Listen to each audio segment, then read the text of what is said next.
Saving 50,000 rands took me months. Months of hard work, sacrifice, and discipline. I wanted to make this video because this is the biggest emergency I have ever had. So this is teaching me some lessons and I want to share those lessons with you. And it's also just re-emphasizing to me the importance of emergency funds. So I also want to share with you how I'm going to top that emergency fund back up to the point where I like it to be. So I will share tips on how to save for an emergency fund, things that I'm doing. So if you want to save for an emergency fund as well, I will share those tips with you in today's video. If this is your first time here, welcome to my YouTube channel. My name is THANDO and I am on a journey to financial independence. I am trying to retire by the time I am 35. So if you'd like to follow my journey, be sure to join my community and subscribe. I also share a lot of content around investing and building your wealth, so be sure to subscribe for that content as well. But now back to that 50,000 rand emergency, guys. I think to give you guys context on this, I will need to take you a few years back into my life. So in high school, I always had problems with my teeth, whether that's because of like genetics or that's because of just my poor hygiene, maybe of like keeping my teeth clean and flossed all the time. It doesn't matter. The fact is I've always had issues with my teeth, and in high school I had a very big insecurity because my two front teeth, the one tooth was literally like rotting. So my grandparents got me a dentist to do like the filling. Unfortunately, that whole experience did not go well. It seems the guy basically messed up the filling, which has caused multiple other problems that I faced following that procedure. So that is what I've been dealing with for years now. So now as an adult, I am very determined to just get to the end of this issue. So I have been investing money and time in seeing dentists and specialists so that they can understand my problem and find the best way to fix it. So now I seem to have found a solution. Yay! And that solution involves me going into a dental surgery or dental operation. That's what they have to do to me. I'm not going to get like too technical and like share with you guys like the exact procedure, but to give you context as well, the specialist that I'm seeing and the specialist that's actually doing the procedure is called a maxillio specialist. I am definitely not pronouncing it correctly, so I'm just going to write it here, but that is the name. And yeah, and they do not come cheap, guys. Like consultations were not cheap, but now that like they found a solution and they know what they need to do, that solution isn't cheap, and that solution is the one that's costing me 50,000 rands. That 50,000 rands comprises of a few different things. So there's the charge for the specialist, the doctor who's actually going to do the operation, and then there's the charge for the anesthetist. I cannot pronounce that word to save my life, so I'm going to put it here as well. There's also the charge for the hospital. So all of those things total 50,000 rands. And here's the kicker. The biggest chunk of that 50,000 rands is going to the specialist, which I completely understand and is fine. But the second biggest chunk is actually going to the hospital. And do you know why? Because apparently hospitals charge you per minute for use of their theaters, which is something I didn't know at all until this point. And I think you might be wondering, well, Thando, why didn't you have medical aid? That's the responsible thing to do. Why did you not have medical aid?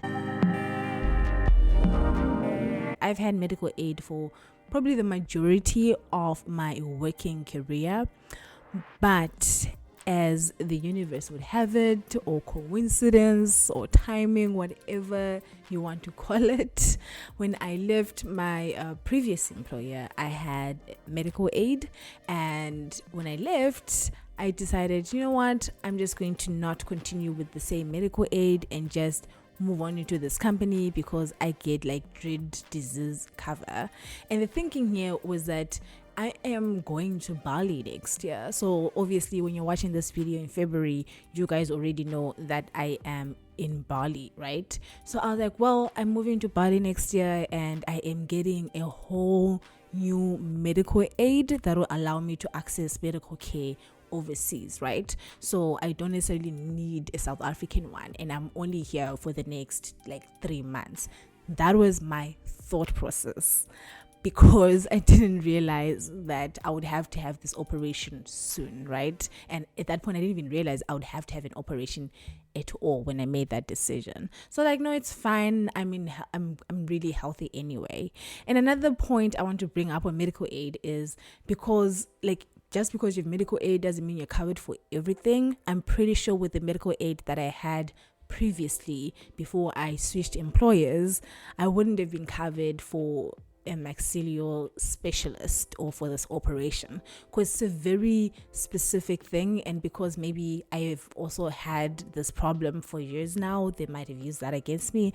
I don't know, but I don't think it would have been covered, at least not completely. But I would have definitely appreciated having it and being able to have it pay for some of that bill right now, because paying this whole 50,000 rands by myself is not fun at all.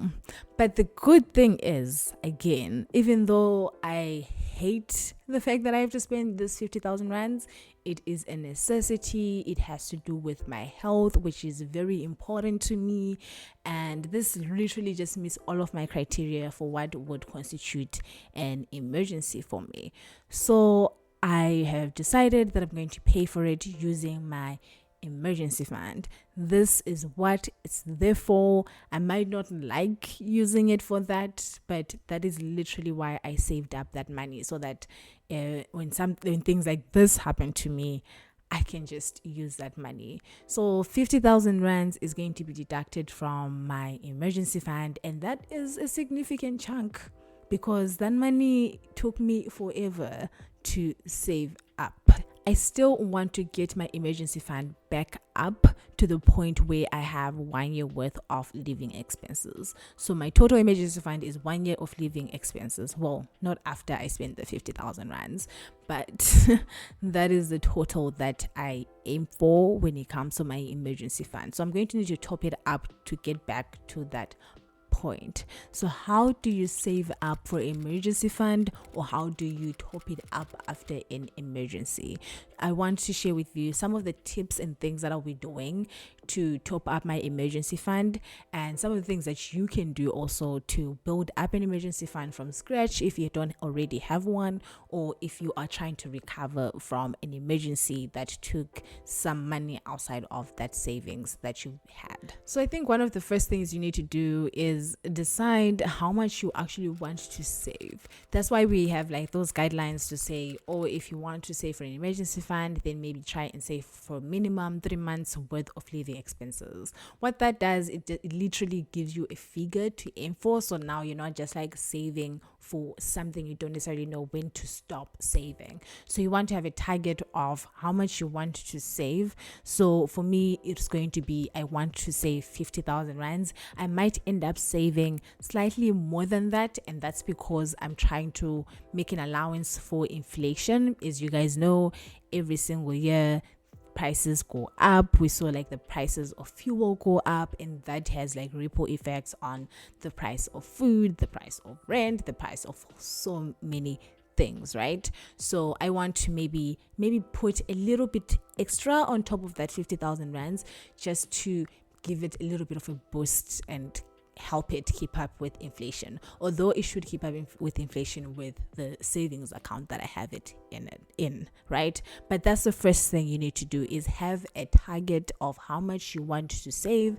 That way you will know when to stop saving, and you can also actually work backwards from there. Let's say you want to save 20,000 rands. You can say, okay, cool, I want to save 20,000 rands. From the amount of money that I'm making every single month, I can afford to put aside 2,000 rands every single month, right? Which means that you'd be able to save that 20,000 rands over a period of what, let's say, 2, 4, 6, 8, 10 months. You would have your 20,000 rands if you were saving 2,000 rands every single month. And that's not even taking into account interest. So that's how I want you to like think about it when you start like trying to save for an emergency fund, or trying to top it up and getting it back to where it was before. The second tip that I have when it comes to building an emergency fund, and something that I am going to be actively doing as well, is trying to stay the course. And I say this because building up an emergency fund, it takes time. Like saving 3 months worth of living expenses will take you 6 months maybe, or even more in some cases, right? So it does take time, and you want to make sure that you are able to stay disciplined and motivated along the way. So try things like rewarding yourself when you reach certain milestones, right? Let's say you have saved up for a couple of months, and now you have 2 months worth of living expenses, 3 months worth of living expenses. Celebrate that, right? Buy yourself a bottle of wine, take yourself out for dinner or a manicure, whatever you enjoy doing, so that you can keep yourself motivated, and then you can keep going, right, and building it up to the point where you need it to be. My third tip is to keep your emergency fund out of sight. You do not want to be seeing that emergency fund, because that money is literally meant for when there's nothing else you can do and you have to tap into it. So you don't want it to be so easily accessible that it's tempting for you to just transfer money in the middle of Cubana while you're out with your friends. You do not want to do that. So if you can put it in an account that is separate from your normal daily transactional account, that is fantastic, because you don't want to be seeing it all the time, because yes, you have that money, but it is not meant for you to spend right now. It's meant for you to spend when you have nothing else to fall back on. The next thing you want to do is define what an emergency is. And I have done this multiple times, and I continue to kind of like craft what my definition of an emergency is to kind of fit where my life is at that point. But you want to make sure that you understand what an emergency is to you. Is a sale at Zara an emergency? No. You really want to make sure it is clear what an emergency is, so that when you actually go into that account, you need to understand clearly that I'm taking this money out because this is truly an emergency. So things like your health, for example. Spend money on your health. If you need to go for an operation like I have to now, spend money on that. That is an emergency, because your health is something that you can't get, like you can't just play around with. It is so valuable, right? So define what an emergency is for you and stick to that definition, so that you don't just end up tapping into that emergency fund unnecessarily. And then the other thing you really need to make sure is you just don't save too much. You don't want your emergency fund to be too big either. And this speaks to risk, right? How risk averse are you? But regardless of how risk averse you are, I think it's really important to make sure you're not saving too much, because when you save, you're not necessarily building your wealth, you're just preserving the value of that money, right? But when you invest, you're actually growing your money. So that's where the majority of your money should go, after you have your emergency fund, of course, right? So make sure you're not saving too much, but make sure that you're saving enough so that you feel secure as well. So it is a balance, but please remember, when you're putting your target together, don't put it so high that money would have been better off just being invested instead. So weigh up those options. Make sure your emergency fund is big enough but not too big, and then pour all of the money that you can into investing, because that is where you can grow your money. So those are my tips for saving for an emergency fund or topping it back up after you've had to spend it a little bit like I am. But I hope that this video helps you, and I hope that you can take this as a cautionary tale of why it's so important to have an emergency fund and how it can literally save your life. Sometimes maybe that's being dramatic because I won't necessarily die if I don't have the operation, but still it is impacting my access to healthcare, and I think that is so important. So yeah, I hope that this helps you. I hope that it helps your family, your friends. Share this video with anyone that you want to give as well, in case they need an emergency fund and they don't necessarily have one. Let me know in the comments down below if you've had an emergency before, or if you have an emergency fund. What would happen if you had a 50,000 rand emergency? Would you be able to afford it, or would you need to use your credit card or ask for help? Let me know in the comments. I'm really interested to know. But yeah, that is all for today's video. I wanted to share with you guys this journey or this experience that I am having with healthcare and my emergency fund, mostly as a cautionary tale and as just like a future reminder to future me to really emphasize the importance of medical aid. But yeah guys, thank you so much for watching this video. If you're not already subscribed, please do subscribe down below. I have all of this good content for you coming out every single Wednesday. But until I see you guys on my next video next week, let's chat down in the comments. Bye.